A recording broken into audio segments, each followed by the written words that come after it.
you done now? What kind of information did he have? He was my driver during the war. And what was he holding over you? He knew that I was a war profiteer. I stole essential Air Force radio parts, and I sold them on the black market. That is how I made all my money. But that does not make me a murderer. Well, a lot of our airmen died because their radios didn't work. Was the policeman working for Mr. Body, too? The cop was from Washington. He was on my payroll. I bribed him once a week so I could carry on with business. Mr. Body found out somehow. Oh, my God. Oh, please. And the singing telegram girl?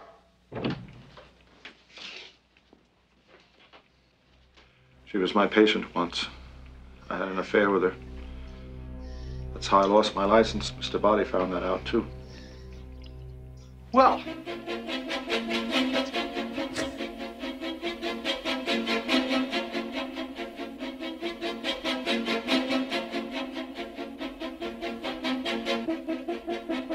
hello, everybody, and welcome to Cluedo Movie Podcast, where we break down the 1985 cult classic movie Clue 1 minute at a time. My name is the Bo Brad Gilmore, joined as always by leaping Jeff Smith. Jeff, how are you? Yes. Oh, good to be back. Good. Here we are. We kind of got cut off there at the end there with the singing telegram girl, but that's what happens. What happens when you do a minute by a time? It's actually incredible to me that some of these minutes is like you couldn't have asked for a better 60 seconds, and then some of them you're like, what's coming next? Yeah, we usually get very lucky, and this one I could see the seconds ticking by once they opened the door. I went, no, because there's a very long pause there to give Jane Weeblen of the Go-Go's her respect for being the dead singing telegram girl. Yes, and respect that we're going to give her. Look, this is minute 77 of Cluedo Movie Podcast. We have a few things to get into before we jump into the minute, and what a minute it was. A lot of reveals, a lot of confirmations, and now a lot of suspects, even more so. Maybe we've narrowed down suspects here. We're going to talk about it. Jeff, I think that you said you had a couple things to mention up top, and I had one myself. I do want to mention we got a very nice message on the Instagram from someone who goes by the name Lele. Okay. Pronounce that how you like. This person said, I absolutely love the movie Clue. I've seen it just shy of 1 million times. Thank you for making the documentary. It is so good. Also, I love the podcast. I'm excited that it won't be ending after the movie is over. So Lele knows. Lele's been listening, knows that something is brewing. Oh, right. In Gilmore media world. That's true. So good. I'm excited that it won't be ending after the movie's over. I think you and Brad are so good together. I actually, I like that the word actually is put in there. I actually like the small talk about other stuff and movies, especially when you were talking about Ghostbusters. Right? Anyways, I have a crazy question for you. I recently started watching this dog TV play group on YouTube because I got a puppy and it occupies him. The guy walking around with the camera and talking sounds exactly like you. Is it you narrating these dog videos that's driving me crazy? I have to know if it's you. It is not. Oh, bust the bubble, Jeff. You should I haven't listened to it yet, but like I feel bad for whoever it is. But that's funny. If something happens to me, Brad Gilmore, there's a sound-alike out there doing YouTube dog videos, so I can be easily replaced either by that or AI. I would have leaned into it. You know what I mean? I would have said, yes, that is me. I am the dog. Are you a person. god? And then you say, yes. Yes, of course. Ghostbusters. So there's actually, it's funny that this comes up. There's a ring announcer who works for the WWE. His name is Mike Rome, is his name on WWE. I don't know what his real name is, but that's his name on WWE. And we have, I'd say, a passing resemblance, right? Just a passing resemblance. Physical resemblance. Yeah, physical resemblance. Okay. Hair, slightly similar. Facial Good for hair. him, then, by the way. Yeah. That's similar. good. Slightly similar. And I was at a WWE show recently, and this was in Philadelphia at the NXT show, and I'm walking down the hallway. Now, if people see me out, You know what I mean? I'm in full Brad Gilmore regalia. It's like suited down head to The toe. suit and the big hair. It Yeah. doesn't matter where I go. That's the modus of operandi, right? The costume. It's like a costume that I put on. It's like Superman has his S and his cape. Right. I have my suit and my tie. So I'm out there, and rarely, sometimes, I'm not trying to put myself over, people will stop and be like, oh, hey, I listened to the podcast with you and Booker. You know, can I take a photograph? Okay, absolutely. Nice. So this one person who I know confirmed is a listener of the podcast. I know this person because I've seen their name in the chat before. He's like, oh my God, hey, it's exciting to meet you in person. Can we take a photo? Absolutely, no problem. We take the picture. This causes a bit of a stir because during like a WrestleMania time, people are really like into, it's like every fan from everywhere is there, right? So they're like, when they're kind of picture happy. It's like a big event, right? So another person came up and asked for a photo. And I'm like, okay, maybe they know the podcast too. Then a third person, then a fourth, and then... You're like a character at Disneyland right now. I felt like that. Here's the line, everybody. So I'm not joking with you. This is not an exaggeration. I took no less than 12 to 15 pictures during this time with different people. And then I'm thinking, there's no way everybody here recognized me from the podcast, right? And then this was confirmed by the last gentleman telling me, thanks so much, Mike. Great to meet you. And I'm thinking, this guy thinks I might be the ring announcer. So you know what? Instead of busting his bubble, I'll let somebody on Twitter do it for him. Yeah. I'll let him post it and be like, wait a minute, that's not Mike Rome. What are you talking about? So I tell the story to say you should have leaned into the I am the dog guy video and not ruin it for this person. Let him have his moment. Yeah. Should have let him at his moment. I'm sorry. I'm not nearly as famous as you, Brad Gilmore. I have no fame or notoriety to me. I have not been placed in that situation before. I think I've only been called out once, and it was because I was at a screening of the next movie I'm doing a documentary about. So it was another fan who came to a screening of the Clue documentaries and went, "Hey, my brother's actually in your documentary," and it was awesome. So I'm like, "Yeah, that's me." And I think I was next to someone I used to work with like years before. So it kind of was like, yeah, check me out. This guy knows who I am. Two more things on this subject. That's it. Two more things on this subject. One, you're about to feel what it's like to have people stop you and accost you and ask you for photographs because we can announce officially on this podcast, the mega powers are going to collide in Houston, Texas at the end of this month of May 26th. To be exact, because Jeff Smith, the general, Brad Gilmore, the boat, are going to be in the same room at the same time because Jeff is joining me at Houston's Comic Palooza for a live edition of Back to the Future, the podcast, which is going to be going down live at the George R. Brown Convention Center at 8 o'clock Central Standard Time on May the 26th in Houston, Texas. For the first time anywhere, Brad Gilmore, Jeff Smith in the same room, talking about another movie. But first of all, the first podcast I did with you was Back to the Future podcast. This is like coming home. And also, since we talk about Back to the Future quite often on Clue, I have a weird feeling that at some point in the live Back to the Future podcast, which we'll be doing like on a stage, right? Yes, like from my understanding. Yes, from my understanding. Yeah, so I have a feeling at some point, one of us, but I think there's going to be more than just us, right? Yes, there's going to be I read guests. Yeah, there's going to be a couple of people. Somebody up there, maybe me, maybe you, will take a right turn into Clue territory. Because also at this convention for you Cluvians, Christopher Lloyd is going to be there in person. He is. Who is like also one of my white whales who is not in the Clue documentary. So do you think perhaps when we are not podcasting, I will be on the hunt for Christopher Lloyd? It's possible. It's very some might say probable. You know what I mean? It was kind of one of the reasons I said, yeah, let's go. Mainly for, to be in the room with Brad Gilmore on his home turf in Houston, Texas. But yeah, so what are the dates again? What date? Like specifically, we're going to be there on the Saturday. Yeah, May 26th specifically. Now, also, what's going to be great about this is, Jeff, you will be in this very room that I'm in right now, which is the studios here at my residence. This is my studio room. Yes. We'll be cutting live, podcast live and in person, like in person for this show. Yes.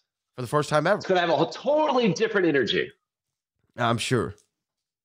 I'm sure. That I'm was sure not it will convincing. be. I'm sure it will be a slightly different. You know what I mean? I don't know what to expect. Yeah. You know what I mean? We've never met each other in person. This is kind of odd because I don't know if I've talked to somebody for a longer period of time on a more consistent basis and then never actually been in their presence. Yeah. Are we going to be weird when we're looking at each other eye to eye? I don't think so. I think the first thing that we're going to both notice is, because here's the thing. You seem like a tall gentleman. You have the appearance of tall. A tall gentleman. You have the appearance of tall. You know, I don't know what you're standing in at. You know what I mean? As far as I'm not going to tell you now. I will let that be a surprise for the end of May. You let that be a surprise? Okay. It's not weird. I don't get comments in public about height. Okay, because you seem like you're a 6'3"er. Like if I had to peg you on a good day, or a height, 6'3". That's fine. But it's when you hit 6'4", 6'5", strangers have to comment upon that.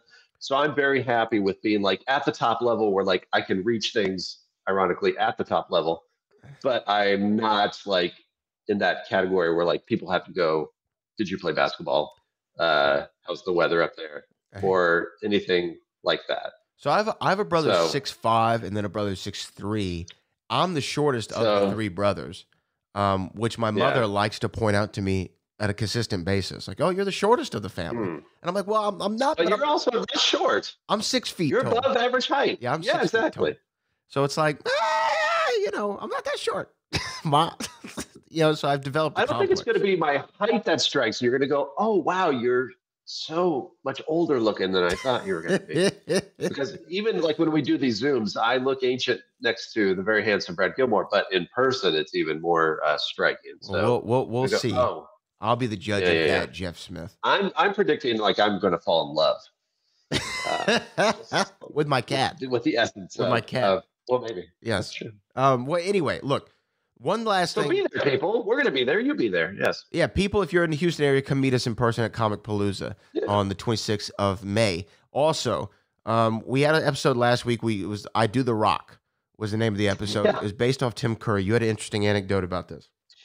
Well, I just happened to notice today as I was scrolling through the socials that the official Tim Curry Twitter, or whatever they call it now, just happened to mention that that particular album, and it quoted Tim Curry. It says, "I Do the Rock." Actually, yes, it was quoting Tim Curry. "I Do the Rock" was written on the floor during rehearsal. The band was playing the riff while warming up, and I had the words in 45 minutes. I had to polish it up a bit afterwards because I didn't know the name of any football players.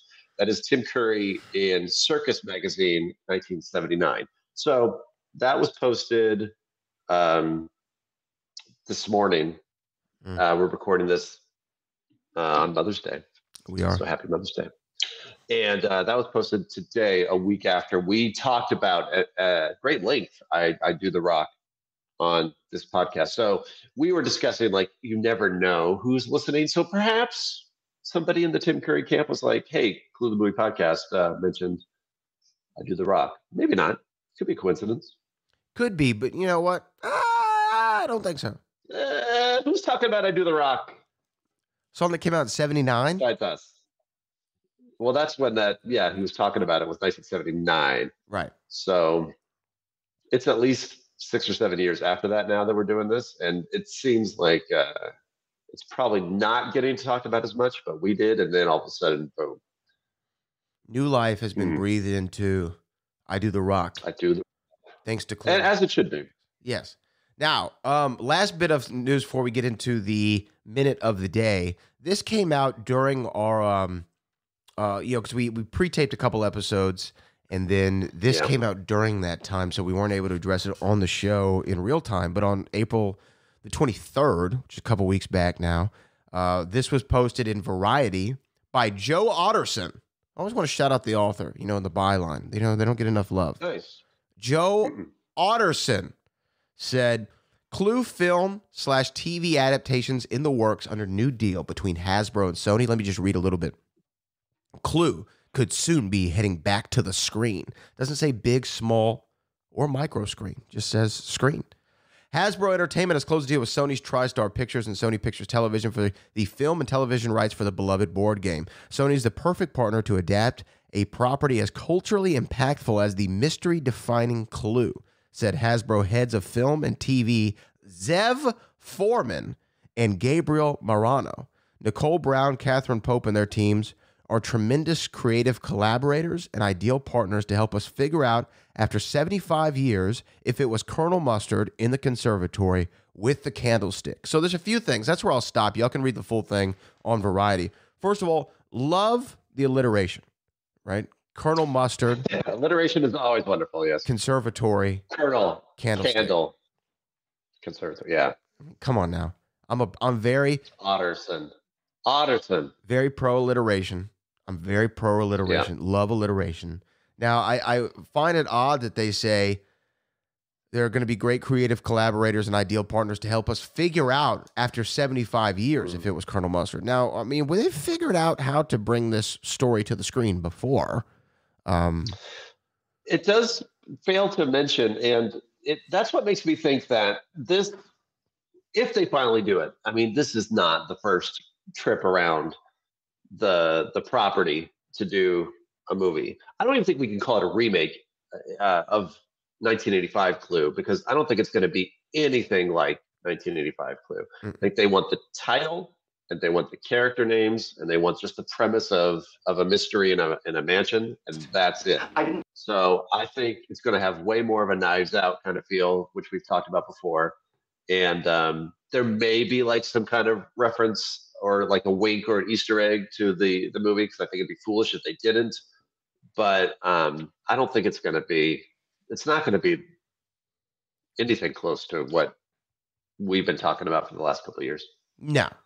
It's not going to be what we think of as Clue. Because to me, to try to repeat that, you know what I mean? To try to recreate something that gained cult status, it's not a good idea.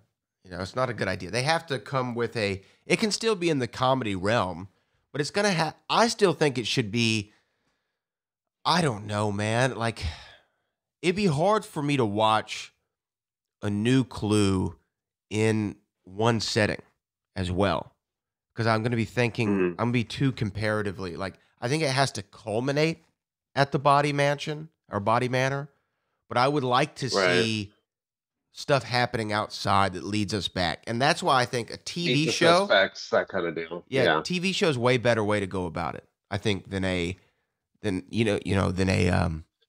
another movie. Because I think with a television show, you can explore a little bit of each character's background and get them to the game. Right. Because the thing is, like they did in Glass Onion, right, where we kind of saw a little bit prior of where these characters are coming from, although it was a movie, so it's still short.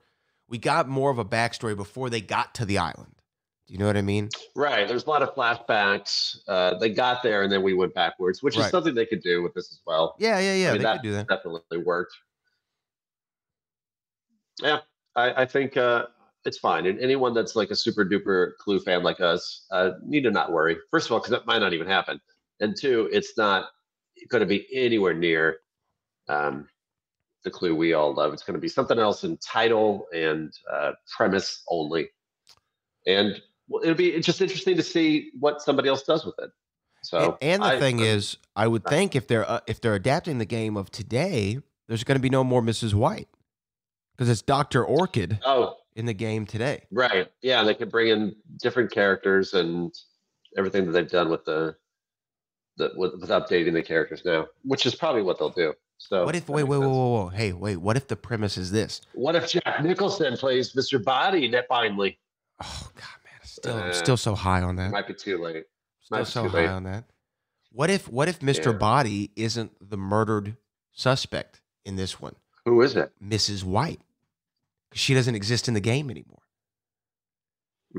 Is it Mrs. White? In the game, she's usually the maid. She can't be the maid, can she? I guess if they're adapting are they going to have Yvette?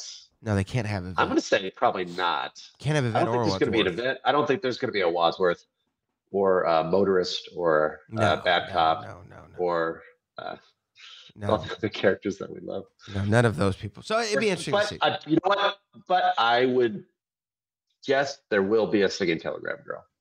I think that'll be the Easter egg. Yeah, that seems right. If I were to do it, if they like threw this in my lap and would do something completely different for the movie, but have some reference to the movie, I would throw in the singing telegram girl. Hey, so I did just think of something that maybe we should do as an addendum to this podcast. And maybe not by the minute, but we should probably, and Cluvians, let us know what you think. And I'm throwing this at Jeff in real time, but we should probably watch and recap the Psych episode of Clue, right? For all the references. Oh, yeah. That's a good idea. Yeah. Because they do a pretty good Clue homage with original cast and references in the 100th episode of Psych. And I wonder, maybe I could get the creator of Psych on the show with us to talk about it. I'll send an email. I'm sending an email. Steve Franks. All right. Doing it right now. Yeah, I'm going to send an email. Or maybe the star. James. I've interviewed James Rodriguez several times. So maybe we could arrange something that way. Anyway, just throwing it out there. Jeff. Doesn't pan out. This is going to be very sad. I think it's all wonderful because, as you know, over just the last year, I've become a new fan of Psych. So I'm on board. Let's talk about this minute, 77, because there's several revelations that come through here. We know, let's start with Colonel Mustard. Colonel Mustard has confirmed he knew the motorist, which we saw in that set photo we actually talked to Jeffrey Kramer about. That set photo with he and Colonel Mustard together. So, and he confirms he was his driver, ironically being the motorist, during the war. And that's all he does. Colonel Mustard reveals he sold Air Force secrets, right? And he was a war profiteer. That's how he made all his money. So not from very his mom and dramatic dad. Moment for Martin Mull. Yeah. Like, it's actually like he's playing it pretty straight. He is. He is playing it pretty straight. And then straight. Mrs. Peacock just hates Colonel Mustard. She hates him. She doesn't give him any kind of, a lot of men died. A lot of our good airmen. Yeah. So the war, because remember, this is in 1954. So obviously they're talking about World War II, right? Which ended in 45, right? This is what they got to be talking about, right? They got to be talking about World War II. Yeah. World War II ended in 1945, right? Oh, well, it did. I'm telling you. I'm telling you that it did. Go blank. Okay, thank you. Yes. Now, look, I'm not a military expert, but I know a few things about the military. I know because he said he sold Air Force secrets. Okay. Right. So, did he say he sold them during the war? What did he say? Let's pull this back up. Yeah, let's go back because I'm a little. I want to know if he said during what kind of information did the war. Here, let me throw this back up here because the timeline might not make sense here. He was my driver during the war. And what was he holding over you? He knew that I was a war profiteer. I stole essential Air Force radio parts, and I sold them on the black market. That is how I made all my money. But that does not make me a murderer.